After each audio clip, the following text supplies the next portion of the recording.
स्थित घर में आएगी। कंगाली और गरीबी घर पूरा कंगाल होने की करार पर आ जाएगा। जय माता रानी भक्तों, शारदीय नवरात्रि हिंदू धर्म के सभी त्योहारों में से एक प्रमुख त्योहार है और हिंदू पंचांग के अनुसार शारदीय नवरात्रि के पर्व का विशेष महत्व होता है। भक्तों, इन 9 रातों में माता रानी के 9 स्वरूप शैलपुत्री, ब्रह्मचारिणी, चंद्रघंटा, माम कुष्मांडा, स्कंद, माता कात्यायनी, कालरात्रि, महागौरी और सिद्धदात्री की विशेष पूजा श्रद्धा से की जाती है। भक्तों, आज हम इस वीडियो में बात करेंगे कि अष्टमी नवमी व्रत में कन्याओं को वह कौन सी 5 चीज हैं जो भूलकर भी नहीं खिलाना है और कौन सी चीज जरूर ही खिलाना है। इसी के साथ जानेंगे कि वह कौन से कार्य हैं जो हमें अष्टमी नवमी व्रत में कन्या पूजन के दौरान करने हैं और कौन से कार्य नहीं करने हैं। सब कुछ जानेंगे इस माता रानी की छोटी सी प्यारी वीडियो में। भक्तों, हमारे हिंदू पंचांग में माना गया है कि इन 9 दिनों में मां दुर्गा से जुड़ी सभी शक्तियां जागृत हो जाती हैं। अष्टमी और नवमी के दिन कन्या पूजन का विशेष महत्व है, क्योंकि यह माना जाता है कि मां दुर्गा स्वयं कन्याओं के रूप में प्रकट होती हैं और उन्हें भोजन कराकर तथा उपहार देकर हम सीधे देवी की पूजा करते हैं। भक्तों, इस बार 30 सितंबर की पावन अष्टमी और नवमी तिथि पर जब भक्तजन कन्या पूजन का आयोजन करते हैं तो यह केवल एक परंपरा नहीं, बल्कि देवी शक्ति को प्रसन्न करने का सबसे सरल और सशक्त मार्ग माना जाता है। किंतु शास्त्रों में यह भी स्पष्ट चेतावनी दी गई है कि इस दिन यदि कन्याओं को खिलाने में थोड़ी सी भी लापरवाही या अनुचित वस्तुओं का उपयोग कर दिया जाए तो मां दुर्गा अप्रसन्न हो जाती हैं। इसके परिणाम स्वरूप मनुष्य का सौभाग्य उससे रूठ जाता है, जीवन में बनी बनाई परिस्थितियां बिगड़ जाती हैं, गंगा लिया कार्य अधूरे रह जाते हैं और व्यक्ति को बार बार असफलताओं का सामना करना पड़ता है। इसलिए कन्या पूजन करते समय पूर्ण सतर्कता और श्रद्धा आवश्यक है, ताकि माता रानी की कृपा बनी रहे और जीवन में सुख, शांति और समृद्धि का वास हो। इसलिए इन दिनों में मां दुर्गा की संपूर्ण विधि विधान से पूजा करने से आपकी सभी मनोकामनाएं पूर्ण होती हैं। भक्तों, सच्चे हृदय से कमेंट बॉक्स में लिखें, जय माता दी। माता रानी आपके सभी कष्टों को समाप्त करें, आपकी झोली खुशियों से सदैव भरी रहे। भक्तों, नवरात्रि का महापर्व 9 देवी अर्थात 9 कन्याओं को समर्पित है। कन्या पूजन करने से हमारी समस्त पीड़ा दूर होती है, दुख दर्द दूर होते हैं, हर कष्ट दूर होते हैं, गृह क्लेश हमारे जीवन से हमेशा के लिए दूर हो जाते हैं।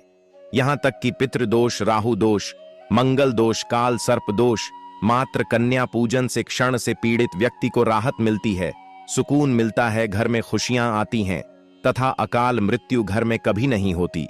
भक्तों, इस बार की शारदीय नवरात्रि सचमुच बेहद खास है, क्योंकि मां दुर्गा अपने वाहन सिंह पर नहीं बल्कि हाथी पर सवार होकर पृथ्वीलोक 22 सितंबर को पधार चुकी है। शास्त्रों में कहा गया है कि जब मां हाथी पर सवार होकर आती हैं तो यह राजयोग और समृद्धि का द्योतक होता है। इसका अर्थ है कि इस नवरात्रि में मां रानी हर भक्त के घर सुख, शांति, ऐश्वर्य और वैभव का आशीर्वाद लेकर प्रवेश करेंगी।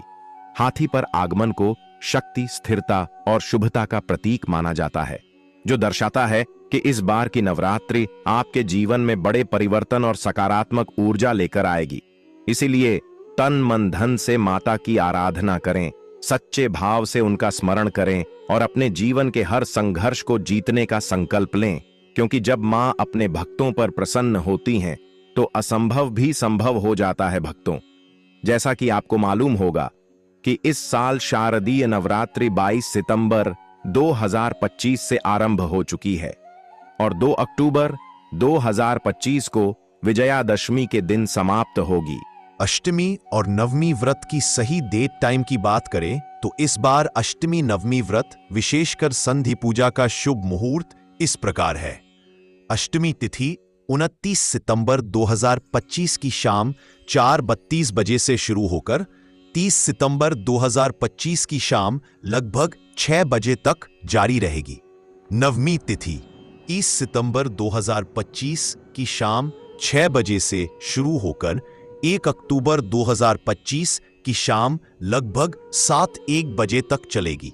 और अगर हिंदू कैलेंडर की माने तो 30 सितंबर को भी आप अष्टमी और नवमी व्रत कर सकते हैं।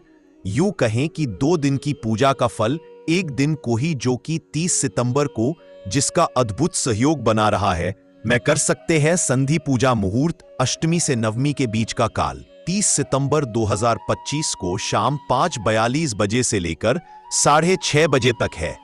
इसलिए भक्तों, आप इस प्रकार शुभ मुहूर्त में आप अष्टमी और नवमी को, इन दोनों तिथियों में कन्या पूजन अवश्य ही करें। कन्याओं को भोजन अवश्य खिलाएं। शास्त्रों में 9 दिनों के नवरात्रि को बहुत ही शुभ और मंगलकारी माना जाता है, और वही 9 दिनों के नवरात्रि को अच्छा नहीं माना जाता है, ना एक भी दिन कम, ना एक भी दिन ज्यादा।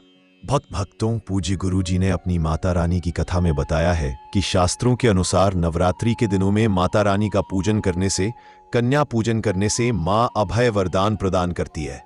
कुंडली में जो कष्ट होते हैं उन्हें ठीक कर देती है। श्रीधर की तरह सच्चे हृदय वाले व्यक्ति के सभी कष्टों का निवारण मां शीघ्र ही करती है। मां की उपासना से विनम्रता का विकास होता है। सभी कष्ट, दरिद्रता, दुख, कष्ट नष्ट हो जाते हैं। नवरात्रि में माता रानी का व्रत और पूजन किया जाता है, लेकिन नवरात्रि के दौरान सबसे ज्यादा महत्व होता है कन्या पूजन का। दोस्तों, कन्या रानी जो होती है फूल की पंखुड़ियों की तरह नाजुक होती है। कन्या पूजन सर्वोपरि है, श्रेष्ठ है। कन्या के रूप में स्वयं जगदम्बा देवी, माता वैष्णव, 9 देवियां अर्थात समस्त ब्रह्मांड इनके शरीर के कण कण में वास करते हैं। बहुत कम लोग जानते हैं 33 कोटि देवी देवताओं का वास होता है कन्याओं के मस्तक पर। कन्या चाहे छोटी हो चाहे बड़ी हो, वह सदैव पूजनीय है, मां के समान मानी जाती है। भक्तों, माना जाता है माता के अष्टमी और नवमी व्रत और उपासना से माता रानी इतना प्रसन्न नहीं होती है जितना कि कन्या पूजन से होती है। नवरात्रि में छोटी छोटी कन्याओं को माता रानी का स्वरूप माना जाता है। कन्याओं को भोग लगाया जाता है, उन्हें प्रसन्न किया जाता है और बदले में आशीर्वाद मांगा जाता है। भक्तों, अगर किसी छोटी कन्या ने जाने अनजाने में, अगर आप उनके पैर छू रहे हैं और अपने हाथ से आपके मस्तक पर अपना हाथ रख दिया, तो स्वयं मां जगदम्बा ने अपना हाथ आपके मस्तक पर रखा है। आपको है असीम आशीर्वाद माता का प्राप्त होगा, जिसकी आप कल्पना तक नहीं कर सकते। इसलिए इस दिन हर प्रति महिलाओं को, कन्याओं को खुश करने के लिए गिफ्ट आदि उपहार वगैरह दिए जाते हैं। माना जाता है अगर कन्याओं को कोई भेंट दी जाए और वह उसे खुशी खुशी स्वीकार कर ले, तो इसका मतलब है माता रानी अर्थात माता वैष्णव ने वह भेंट स्वीकार कर ली। जिन पर कन्याएं प्रसन्न होती है तो समझो उन्हें माता रानी का आशीर्वाद मिल गया और माता रानी की कृपा से उन्हें मुंह मांगा वरदान प्राप्त होता है। दोस्तों, बहुत जरूरी जी ने कहा है कि शारदीय नवरात्रि के दिनों में, खासकर अष्टमी नवमी के दिन, कन्या पूजन कोई मामूली पूजन नहीं होता। समस्त ब्रह्मांड में जो पूजा होती है, कन्या पूजन को माना जाता है। 100 बार गंगा स्नान करने से और 1000 बार यज्ञ करने से तथा 7 वर्ष पूजा पाठ करने से जो फल मिलता है, वह मात्र एक बार कन्या पूजन करने से करोड़ों गुना भक्त को मिल जाता है, प्राप्त हो जाता है। और इस दिन कन्याओं को उपहार देने की परंपरा है, जिस कन्या खुशी खुशी उसे स्वीकार कर लेती है। इस उपहार को देने से 1000 गोदान करने के बराबर पुण्य फल प्राप्त होता, जितना कन्याओं को एक उपहार देने से मिलता है। तो आप सोच ही सकते हैं कि कन्या पूजन नवरात्रि के दिनों में कितना शक्तिशाली पूजन है। भक्तों, इसीलिए कहा जाता है कि कन्याओं को कभी भी सताना नहीं चाहिए, इससे समस्त ब्रह्मांड हिल जाता है। पहले आ जाती है मां नवदुर्गा के रौद्र रूप का सामना करना पड़ता है। इसीलिए कन्याओं की जितनी सेवा की जाए कम ही होती है। कन्याएं कोई मामूली नहीं होती। कन्या के रूप में